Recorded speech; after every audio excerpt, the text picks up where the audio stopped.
Hello, friends. Welcome to episode 10 of Beyond the Finish Line. We've reached a significant milestone, episode 10. I'm thrilled to be in the double digits. This is a big deal. Um, and while we're on that subject, this wouldn't be possible without friends of the pod and these fantastic guests that we have. If you're enjoying the pod, please help us in the APN network out by following, liking, sharing, rating, and review the pod. The Everyday Athlete Podcast Network offers a diverse range of content, and it's a great crew. And we need your support to continue being the leading voice of the everyday athlete. Today we have Elliot Matson. Elliot is a husband, owner and proprietor of Folklord Apparel, the Lee's-Letic trail running apparel company. I love that. Lover of the outdoors, dog dad to a beautiful boxer named Ginny, 6-time self-published author, super creative, awesome. And he's just an overall rad dude. I've really had a fun time getting to know him kind of behind the scenes before this. And I'm super stoked to have this convo with Elliot. And additionally, if you have any questions for Elliot, please ask them in the comments, and we will get them throughout the pod. So without further ado, let's bring Elliot forward to the podcast. Let's have this great chat. Hey, how's it going, What's up, Joe? Elliot? Hey. Hopefully I got all that right, man. I was doing this deep dive into you and liking what I see. You do a lot of stuff. You wear a ton of hats.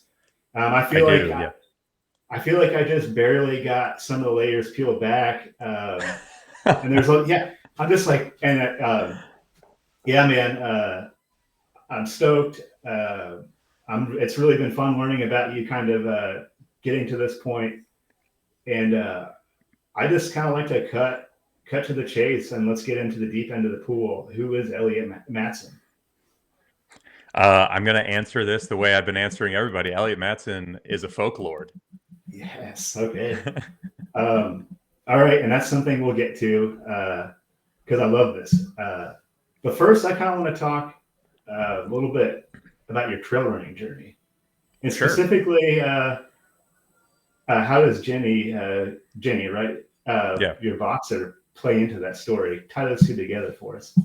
Yeah, so I've been running for a really long time, and I always used road running as sort of like a supplemental cardio activity from the time I was in college. I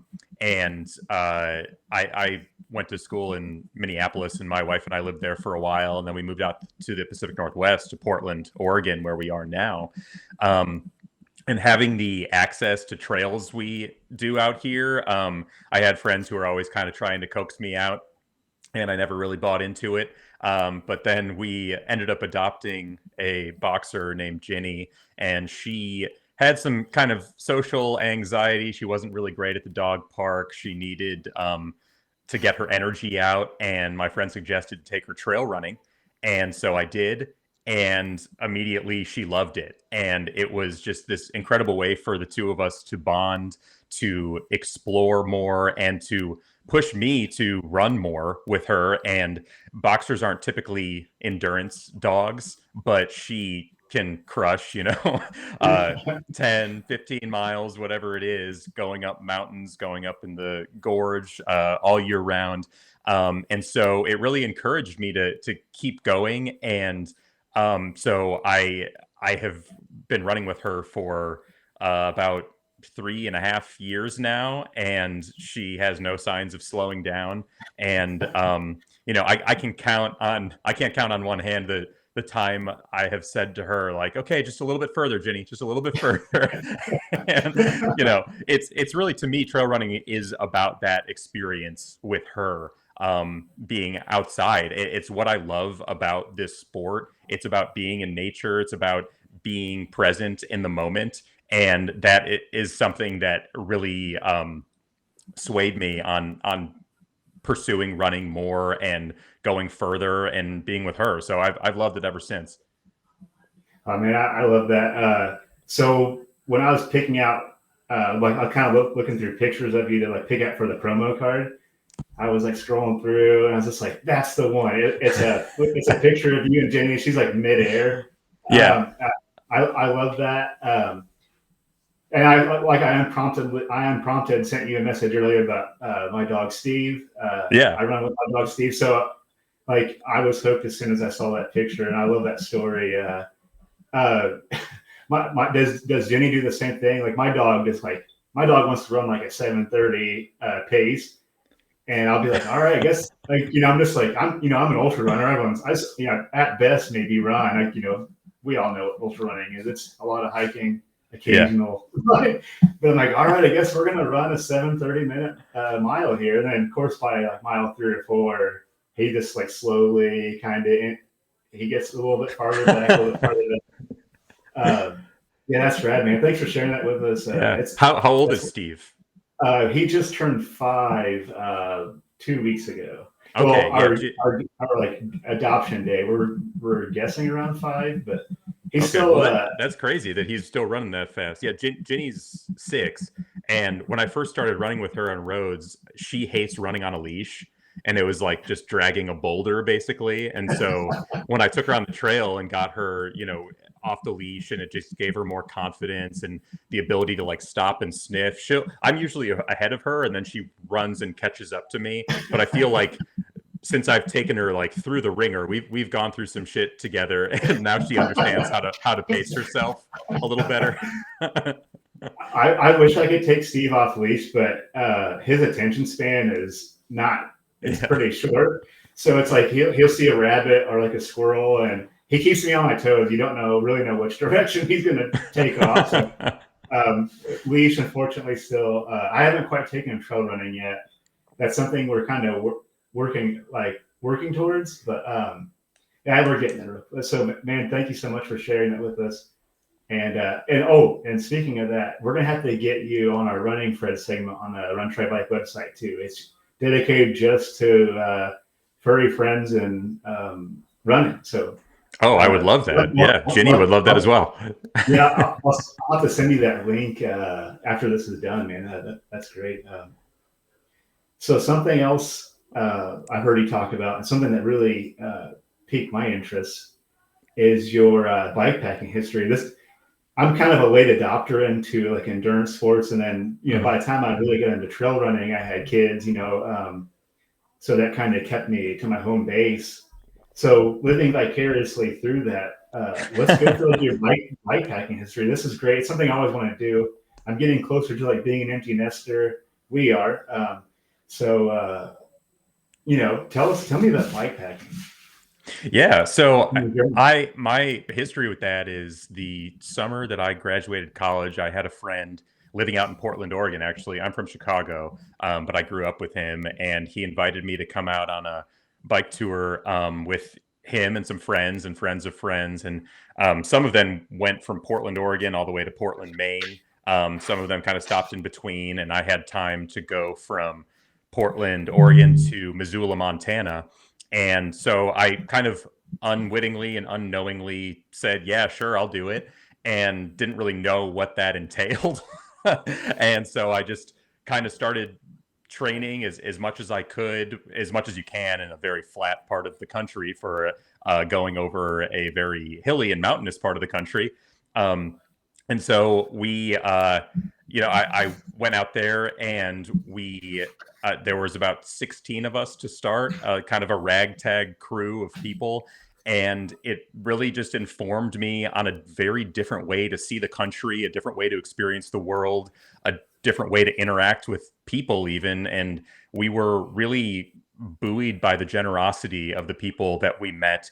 And we were, to give you an idea of how long ago this was, we were following paper maps. And it seems like very archaic to say now, but that's that's what we were working with. And we were sleeping on the side of the road and in campsites and in people's backyards, and it was just something that was so foreign and different to me, and I loved it. And so from that time forward, every summer I was planning some kind of bike tour. And what I loved most was that since I was indoctrinated into that culture, bringing other friends in and saying like, hey, do you want to bike 500 miles with me? And then at first being very reticent, and then sort of bringing them in the fold and having them experience this very unique, incredible journey the way I did. And so I did that for several summers, and then as you mentioned, you get older and you get more commitments, and you need to have a job and things. You can't just like disappear for weeks on end. And so I kind of fell out of it, but I really loved that endurance side of it. I had that itch to keep exploring, and then when I found trail running, it sort of scratched that itch. And it's almost like that whole journey, but condensed in a very short amount of time. That's a little more manageable. So I think that's why I really liked it. I also really liked the idea of packing minimally for a trip like that, and kind of culling everything I need down to one bag.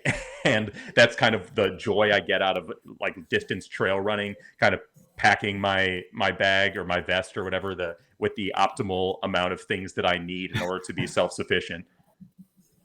Yeah, I think that's what draws me to trail running. It's like you get this grand adventure, but it's like you still get to like eventually be home within the next couple of days. Yeah, it does like in the bed, and it does like scratch like a wanderlust itch, I guess, for me. Exactly. But something I've been looking into is doing like there's like the ride across Indiana or what coming up, I think. So I think I'm gonna start. I've got a few ultra distance things I need to like check off the list, and then I think I want to kind of switch to I want to do some bike packing stuff. So that got me pretty fired up. I heard you talk about it on Troy Meadows. Like, shout out to Midpacker. For sure. I love that show. I've had Troy on too, which is awesome. Yeah, me too. Troy's great. Man. Yeah. I was like, oh man, like I love this bike packing idea. It's like something I never got to do, but something I want to do. It's definitely become way more popular over the years. And when I was doing it, there was certain brands that were making bags and panniers and stuff. But now it seems like there are so many different bike packing brands that you can, if you're really into that, just like customizing your whole setup and figuring out the optimal packing that you want to do for a trip.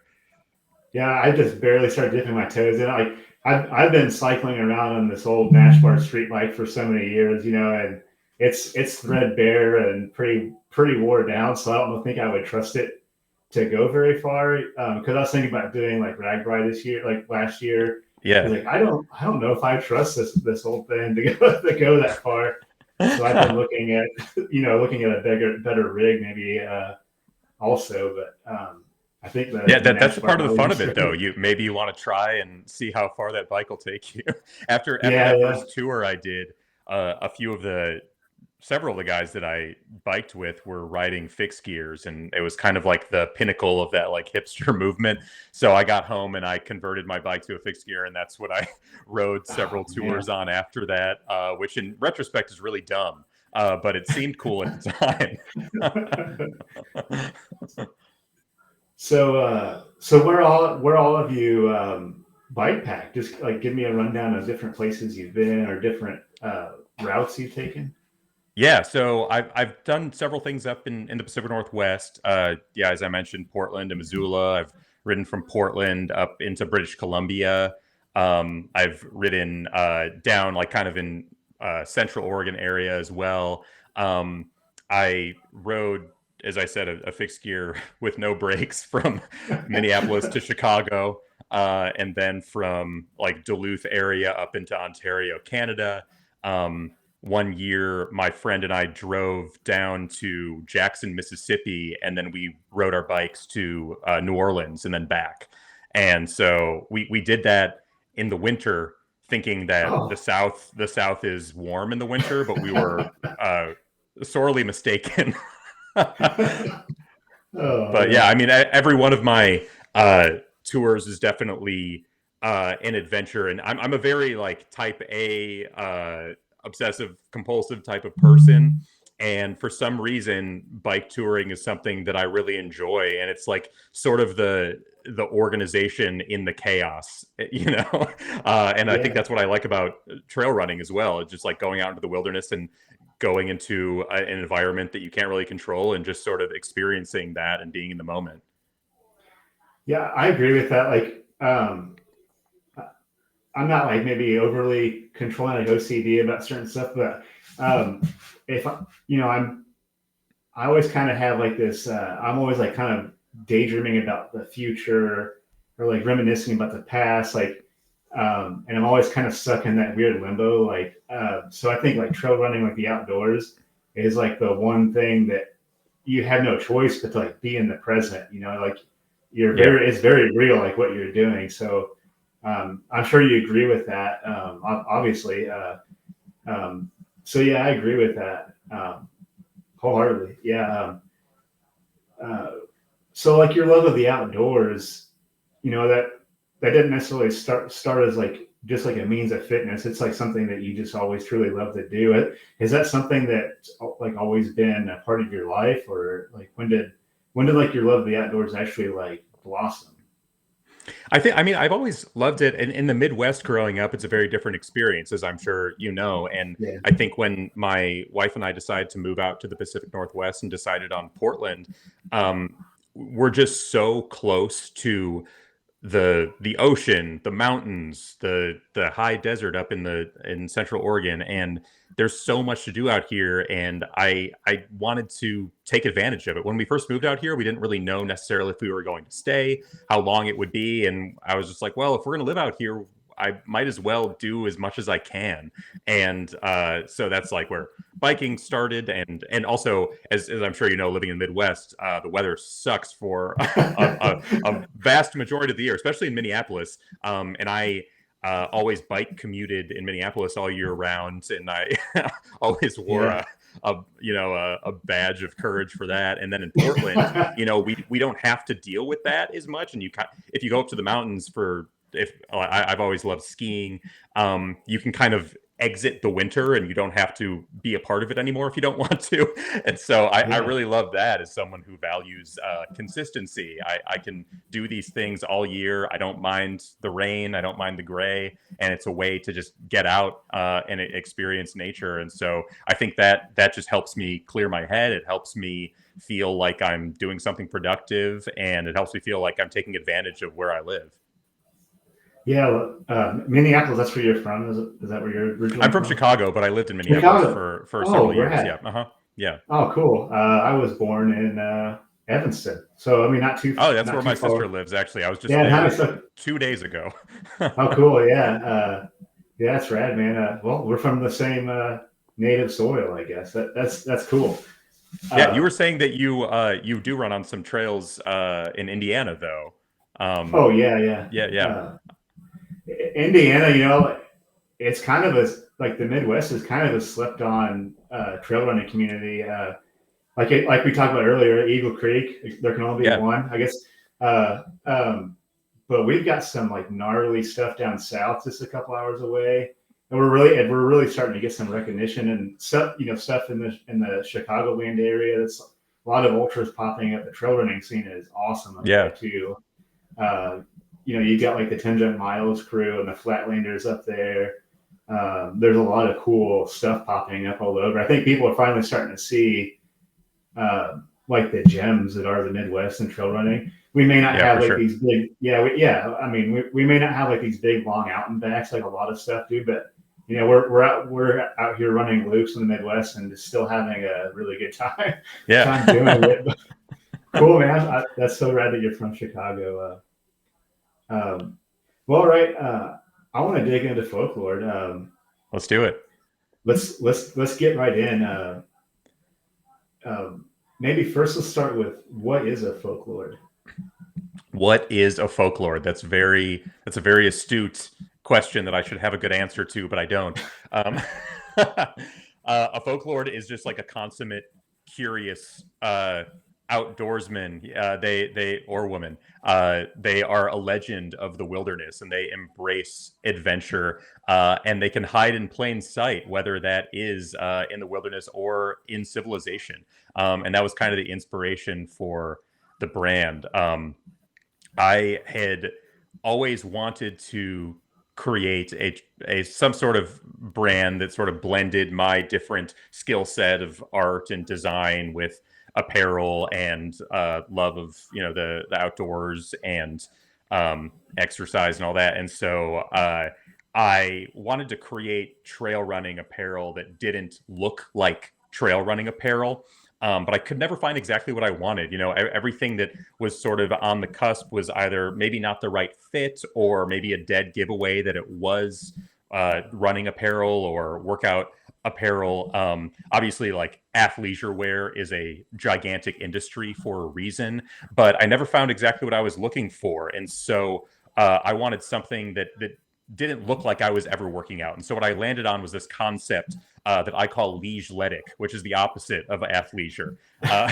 And from that sort of blossomed into this brand, and I needed some way to differentiate it. And so I created Folklord, and I wanted to pay homage to the flora and fauna and cryptids of the wilderness that have a story or a legend or a myth or a folk tale or a tall tale behind them. And so that was what graces all of my apparel. And so I've started out really small with a limited run of this shirt I call the myth shirt, this hat I call the story hat. And I have plans to expand if people want to buy it. But there's a lot of things in the works, and I'm just excited. I launched about a few weeks ago now, and I'm at the point where people have received their orders and are out there running. I've gotten a lot of great feedback. I'm just so excited that people have interacted with this thing that I've spent over a year developing and creating and manufacturing. It is such a cool experience to get it out there. Yeah, I love that. First of all, the shirts are great. Thank you. So I'm at to snag one of those hats too. Like as soon as we're done, I might have to go hell yeah and snag those hats. All right, and like in a world with a lot of like apparel companies coming up, trail running stuff is kind of sprouting. It's becoming more popular. Mm-hmm. Like I know what. I can see what makes Folklord unique from anything else I've really seen in the market. But maybe you could tell anybody listening, like what separates Folklord from like any other like apparel company. Sure, that's a great question. The first thing is that it's just me, and I'm trying to start this, and so my background is in advertising and marketing and design and writing. I've sort of done every type of creative job imaginable, and I've worked at agencies and in-house, and I worked for myself for a number of years. And so Folklord is kind of the synthesis of everything that I do. And so if you buy Folklord stuff, you're supporting the littlest guy around, if that's what you're into. But what separates it as well is that this is all custom created apparel, and it's all the designs are hand illustrated by me. These shirts, I worked with a manufacturer to develop them from the ground up, from the fit to the design. Every detail is considered, and I think, as you said, there are a lot of smaller niche trail running brands starting to burgeon, and I think that's very telling of the industry. It's already a niche sport, and I think people are more inclined to be interested in something like that than your bigger brands, your Nikes, your Adidases of the world. And so I hope that it's a good time to introduce this to people. I am a huge fan of comedy and comedy podcasts, and my favorite podcast is Comedy Bang Bang. It's been hosted for the last 15 years by a guy named Scott Aukerman, who he co-created Between Two Ferns. He wrote on Mr. Show, and I remember listening to an interview with him saying that it was kind of like right around the cusp of when streaming platforms were becoming more a thing, and he was asked about if he thought that would, spell doom for littler establishments. He had a TV show at the time on a smaller network, and I think about what he said a lot, in that although fan bases have shrunk significantly, the people that follow brands are ravenous about them, and so they are more inclined to interact with them. They are more excited to be a part of that, and I think that's true of any industry, especially now in trail running. People want to find that thing that they resonate with, and people want to find that thing that maybe they think that nobody else knows about, and it's special to them. And I would rather be like the runner's running brand than a running brand, if that makes sense. Yeah, that makes perfect sense, and I agree with what you said. I think this is the perfect time for it. I think you're seeing like a shift. It's like I think you've got two schools of thought now. There's like people who are like, I don't want to generalize anybody, but some people are perfectly fine with just like scrolling through Amazon and like clicking the buy now button for like any other apparel company that you never actually know who that money goes to. Some big corporation, right, owned by a conglomerate of some sort. And at least this is my opinion. And seeing like you're the face of this company. You're interacting on your Instagram page. If you click buy, you're getting you're packing it yourself. You're personally kissing the postcard. Every single one, yes, that's a guarantee. So I think I was getting a kick out of that. But you're that got me. So I think the time is perfect, man. Like this is the time now. Like the table's getting big. And I think you're doing a great thing with a great product. Obviously, I've got to sample it for myself, but man, I love what's going on. Yeah, it's so cool, and it's got me kind of wondering about like the actual process of designing a shirt. So I'm a design engineer, and I've worked in manufacturing for years. My 9 to 5, like I have to keep that for a little bit, I guess. And but so like I have I can design something in like a 3-dimensional space and like prove it out and like an assembly and all that stuff. So I can check numbers and like move a working assembly and make sure there's no like interferences and stuff like that. But designing like a shirt and like apparel, like that has to be super challenging. Like everybody's built different. So just maybe run me through like design process to like you holding the shirt in your hand, kissing the postcard and putting it in the envelope. Run me through some of that just for my own curiosity. I know other people have got to be curious about that too. Like what will go into that?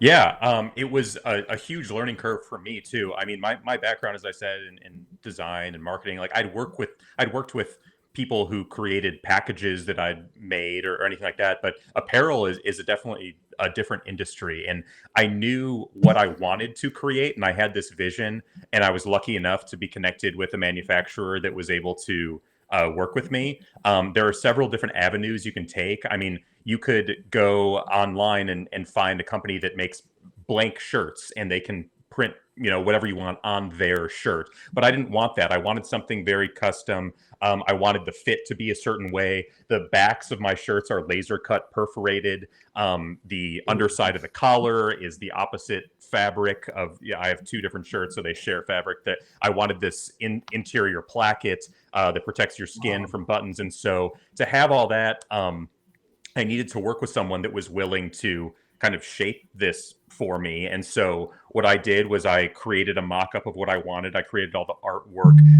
I sent them a shirt that I wanted it to be based off of with certain modifications. And then from there, it's sort of like a months long process of them sending me, well, we can make this fabric that's similar to the shirt that you sent. And we can, laser cut it this way, but not this way. Or here's the sample finally. What do you think? So then I had to, send them notes on, well, I want it to be fit differently. I want the sleeves to be shorter. And so every possible thing you can go that you think could go into designing a shirt, I had to go through and learn kind of on the fly. And then on top of that, you think like the shirt is one thing, but then it has tags. It has, a tag in the back that has the size. You need a version of that for every single size. You need hang tags on it. You need packaging. So it's like every single possible thing that has to go into it. I was just sort of learning, and then at the same time creating all the content and figuring out how to market it as well.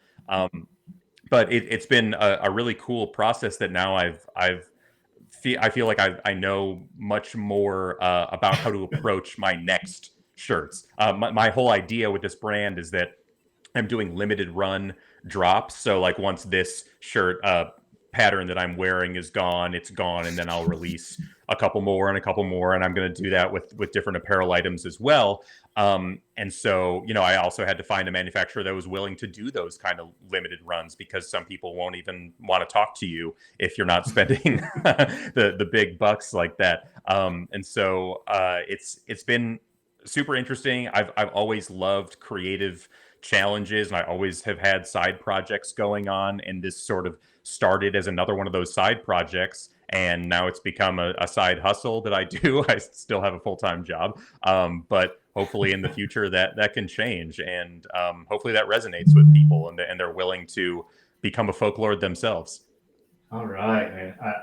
Yeah, hopefully maybe I can represent the folklords from the Midwest, since now you're a transplant out east.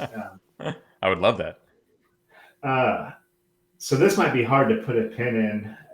So I guess I want to know, like, what, during like your running journey and like your like your copywriter, like you've got all these things going on.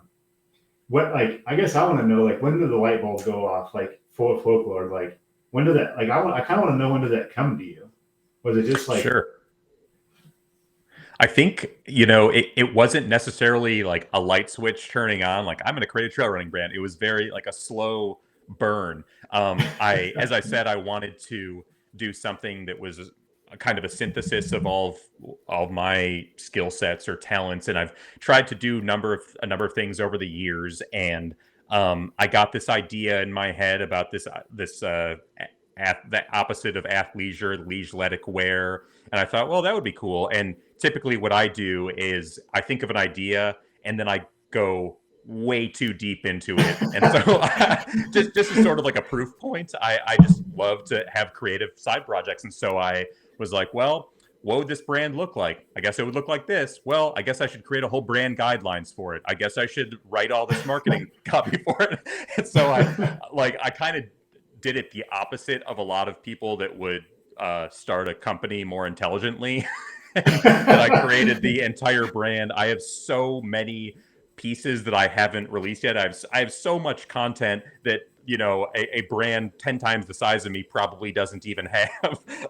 But that's what I'm good at, and that's what I like to do. And that kind of doing that process kind of proved to me like, oh, I think I have something here. I think, and showing it to more people and having their responses, I was like, you know what? I think I want to try this. And then it was, way harder than I ever imagined. But I really like to have that kind of puzzle and figure something out along the way.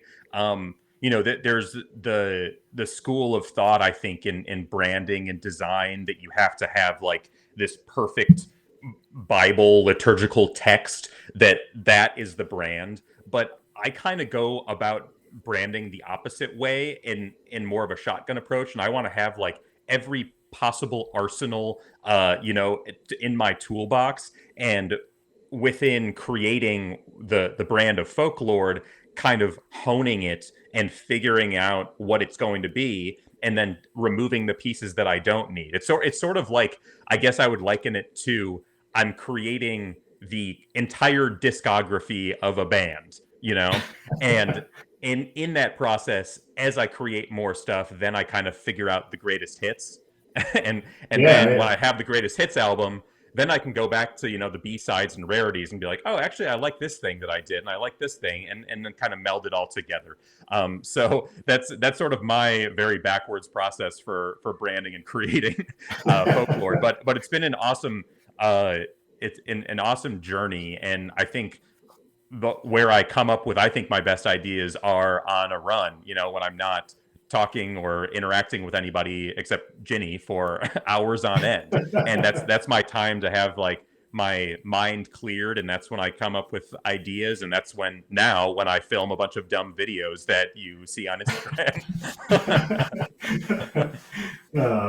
I bet I've been trying to slowly create some content myself, but I bet I've got like 12 things still in my draft. So man, I love what you're putting out there, man. Like just keep creating it. Yeah. I was really digging it, and I started following you a while back, but obviously I was trying to get to know you a little bit beforehand. Like, man, this is just so good. You've got me. I want to be on board with being a Folklord. Oh, thanks so much. Yeah, I mean, it's really like I want to create content that I would be interested in watching, and now social media is just sort of this like echo chamber of like just putting garbage up and trying to get likes. But I'm trying to do stuff that is engaging and that I hope will resonate in a certain way. I talked about this with Troy a little bit on Midpacker, but Folklord is very different than my actual personality, and I kind of view the Folklord that I portray in videos is almost like my drag persona or a character I'm playing. And so I think that kind of went hand in hand with developing the brand too, is like, I was very reticent at first about, I don't like to be on camera, despite the fact that we are on a podcast for an hour talking about me. I don't really like to do that in my normal life. And I was reticent about putting myself out there. That's a scary thing to do. And so in order to sort of compartmentalize that, I created this alter ego that I have, and I can don my Folklord apparel, create ridiculous videos, and then I can sort of have that persona live at the Batman to the Bruce Wayne, if you will. and that's been fun too, and it's been fun to see people like interact and really enjoy the organic content that I'm putting out there. Yeah, I love that. I think I've heard it said before. You almost have like an alter ego to do ultras, but it's like I think you do. Yeah, that's a good point. Yeah. Too. So I think it it obviously it translates like business too, and I think we talked about it before. I kind of had I had like a small little woodworking business. Not same thing. It's like I've got 12 different projects right now in my shop. I don't know if I'll ever actually finish one of them, because same thing. It's like I see the end, and I'm like piecing together my own story of my business before I'm actually done with half of my projects.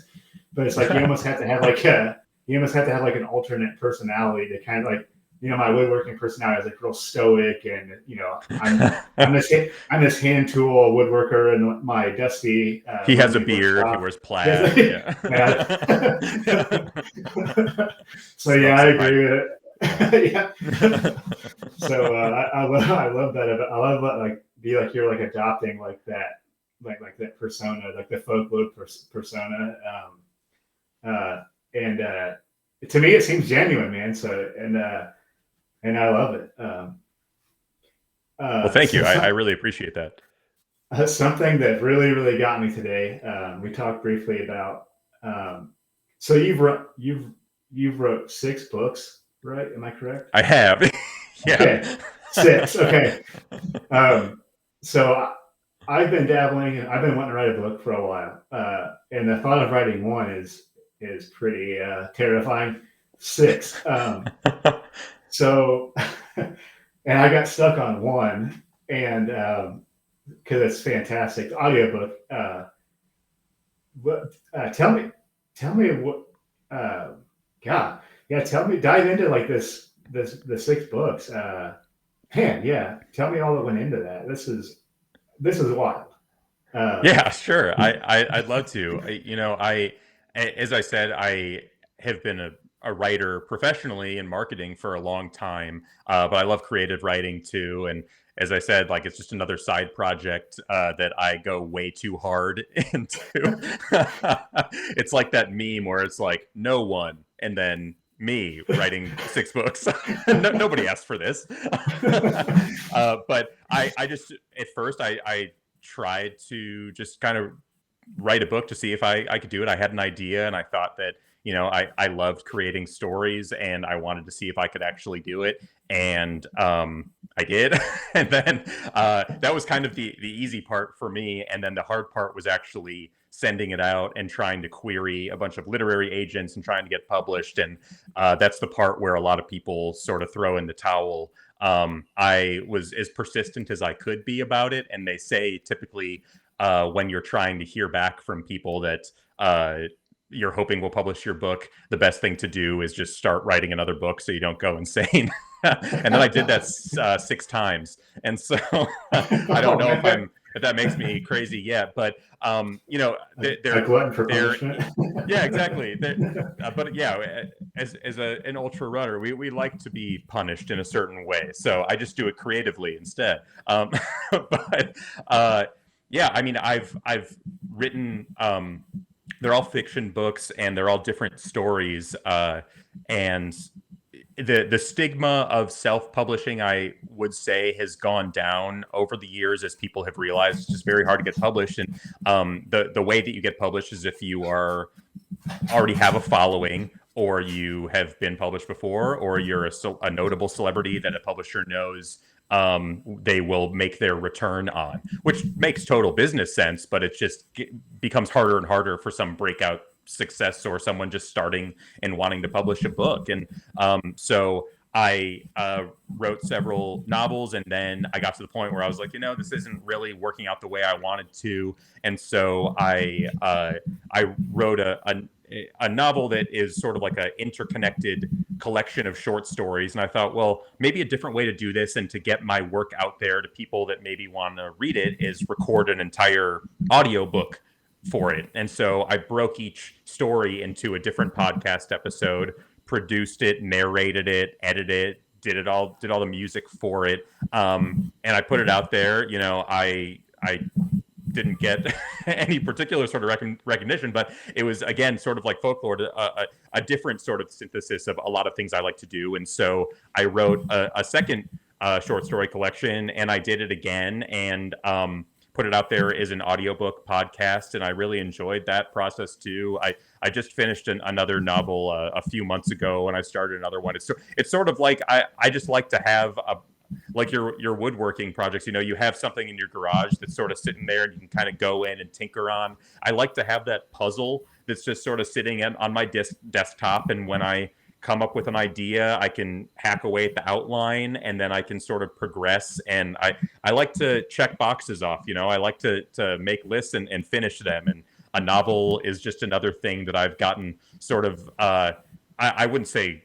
good at, but I'm good at knowing how to finish them and how to execute them. And I think the hardest thing, as you're saying, is like you get hung up on the idea or starting it, or you get to a point where you just can't figure out how to progress. And I think I just have learned how to sort of like trick myself into writing a book.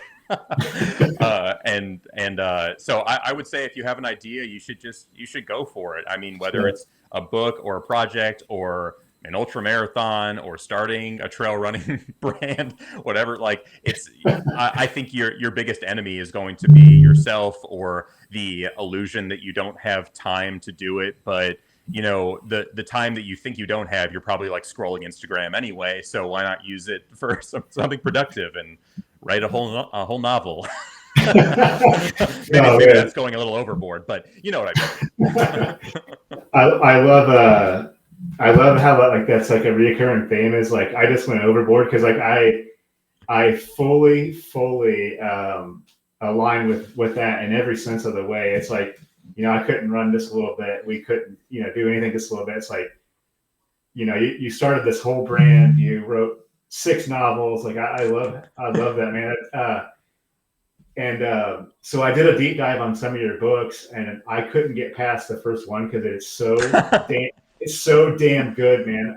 Thank you so much. Oh my goodness, I'm glad I reached out to you because, like, you know, I found your website, your copywriting and a creative website. Which is great, man. Honestly, I didn't know. I'm glad I found that website. Tell me the inspiration behind Henry Hansen Lived and Died. It's so like I'm in. It's so good. Oh, thank you. Yeah. Tell me more.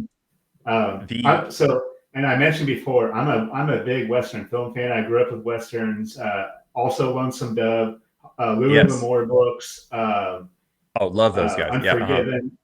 So Yep. huge Western fan, and I really love this story. Tell me the inspiration behind that.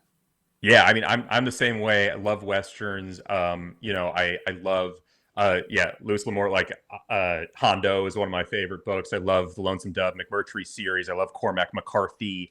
And so I wanted to do. I think I'm a better mimic than I am like an original creative. And so I just like donning the personality of a folklord. I find that my writing is always best if I can figure out a character or a persona to portray in, and that makes it easier for me to sort of evoke what I want to. And so a lot of my books are genre specific, but sort of like my own, esoteric commentary on that specific genre. And I'd done a noir novel. I'd done sort of like a road trip novel, and I wanted to do something in the Western genre. And the idea I came up with was this book, as you said, entitled Henry Handsome Lived and Died.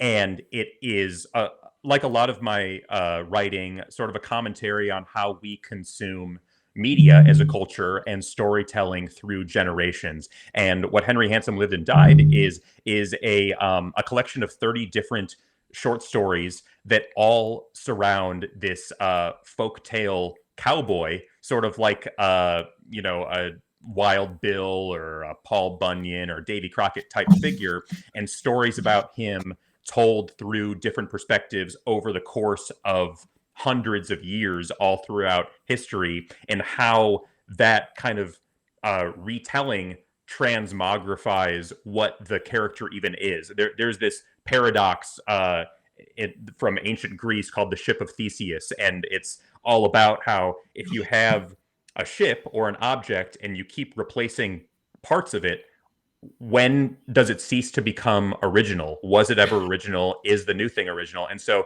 that's sort of what I'm diving into in that book.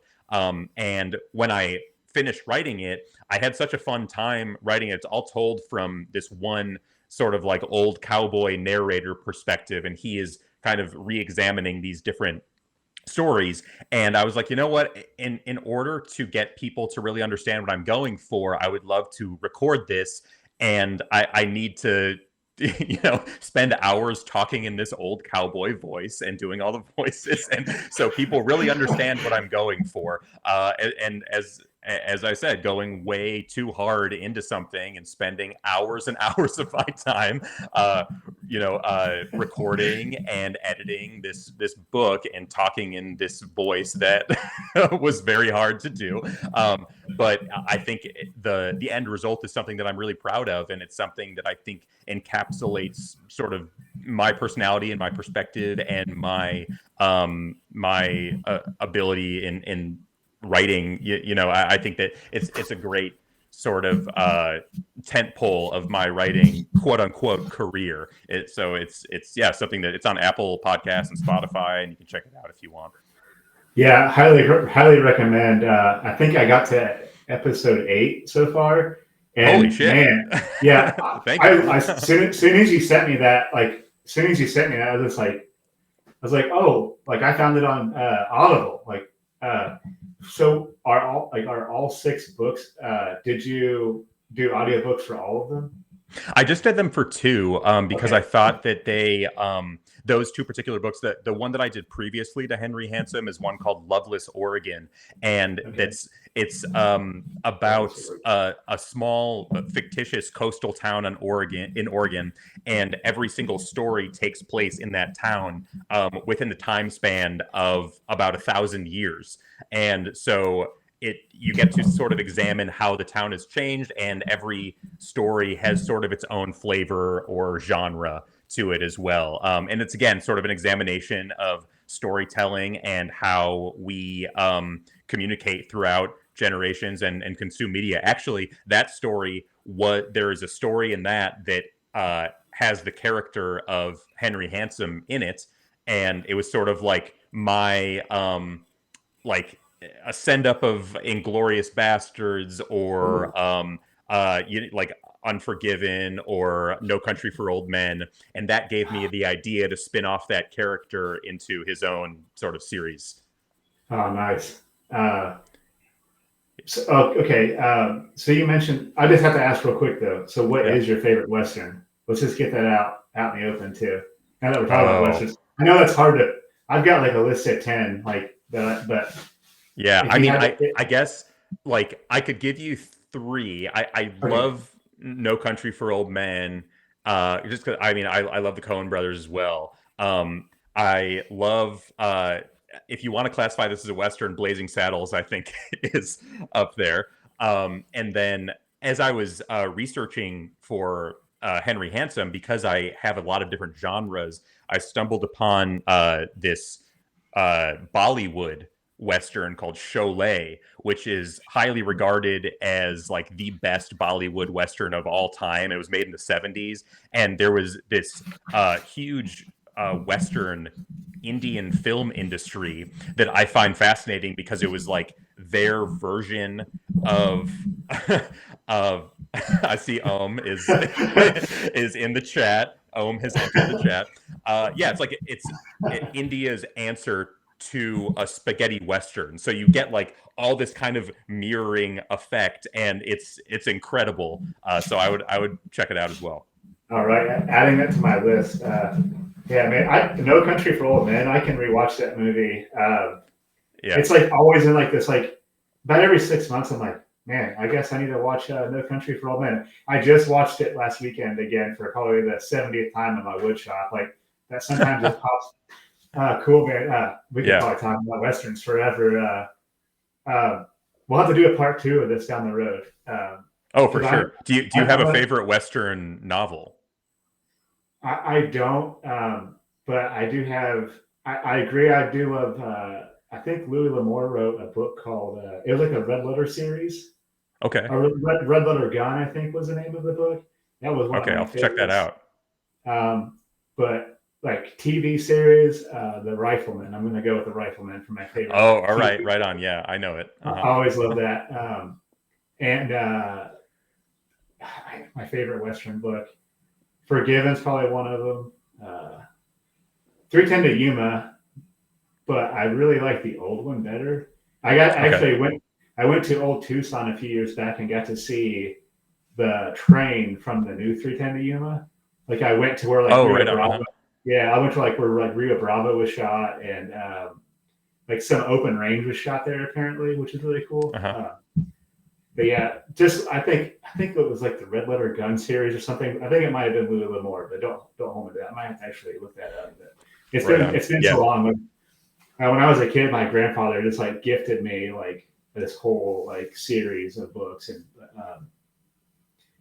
that's rad. Yeah, I mean, there's these themes throughout Western novels that I wanted to incorporate in my book as well. And I mean, I think a close second to me for Westerns is detective and noir novels. I love Dashiell Hammett. I love Raymond Chandler. And so, I mean, I'd love to incorporate that kind of stuff. And as I said, I like to mimic and I think that's, you know, the way that I have found that I can be most creative is take an idea and break it apart and expand upon it. And so I feel like Westerns, we all kind of have an idea in our mind of what that is, just like a detective novel. And so with a lot of my books, I've kind of taken that core idea and expanded upon it. The book that I just finished is all about an aging soap opera star, and so I kind of went deep into the soap opera culture. nice. You know, I like to figure out, you know, just like some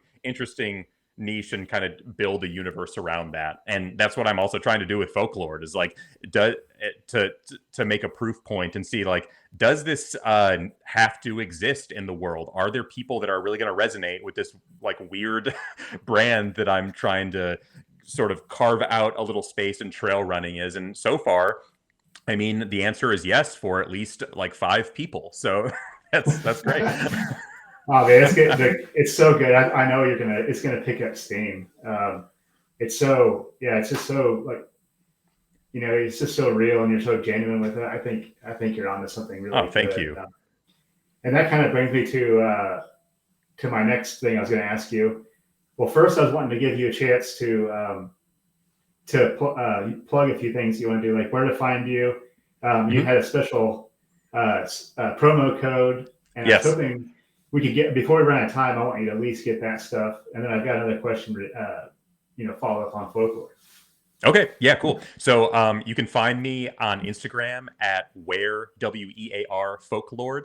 And then also the website is linked on there as well, but it's wear, WEAR, folklord.com. And that's where you'll find everything that we've been talking about. If you want to see some stupid videos that I've made, I've been trying to do things that sort of interact with the trail running community, at least in Portland, in an interesting way, and try to do sort of like my own like virtual take on the running club, and also video series that introduces people that might not be familiar with different trails that I really love around here, as a way to get some exposure for that.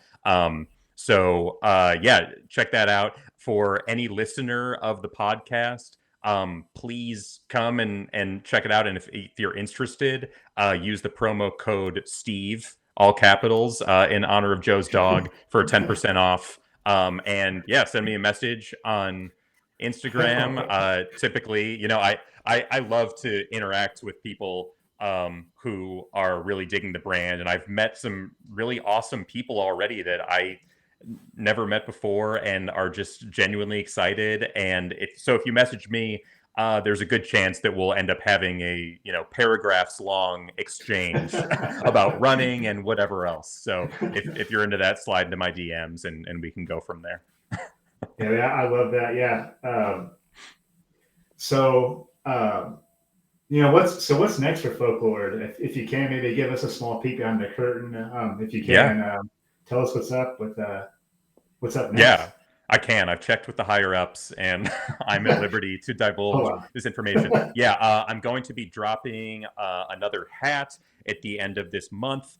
I have a couple other in the works. I'm working on some other stuff, and as I said, I have 2 prints for my myth shirt right now, as I call it, and I'm working on a couple more because my idea is that they're a limited run, and I will be able to stagger out different prints and just see what's resonating with people and see if I can continue to build out more apparel. I'm working on some shorts and some socks to see if I can get those in the works. The lead times on manufacturing are very long, and so I've just been trying to do as much stuff to gain some notoriety in the industry and see if people want to give me good old hard cash for what I'm putting out there so that I can buy more stuff. As I said, I'm doing this all myself. And so really, if people are liking it and they buy it, that gives me the ability to create more. And so I want people to love what they're running in. I want people to love the brand, and I want to keep doing it. So that is my plea to your audience to come and support me and try it out. And I would love to see you out there. Yeah, man. Thank you so much for that. And like I said, there's so much more I wanted to cover. There's have to be a part 2. Yes, for sure. And we'll have to talk about some creature feature stuff next time. We got some stuff we need to cover next time. Yeah, please check out Elliot's website too. The creature feature is awesome. I love that. And so, Elliot, man, I just wanted to thank you sincerely for your time, and I wanted to wrap up this episode. We're all busy, so that concludes episode 10 of Beyond the Finish Line. Like I said, it's so wild to be in the double digits now. So thank you, Elliot. Thank you, friends of the pod, for tuning in to episode 10. And I can't wait to see you again and see what Elliot's got going on, see what Folklord's got coming up next. I'm super stoked to see that. And that's it. And next time I'll see you beyond the finish line. Thanks, Joe. Thank you.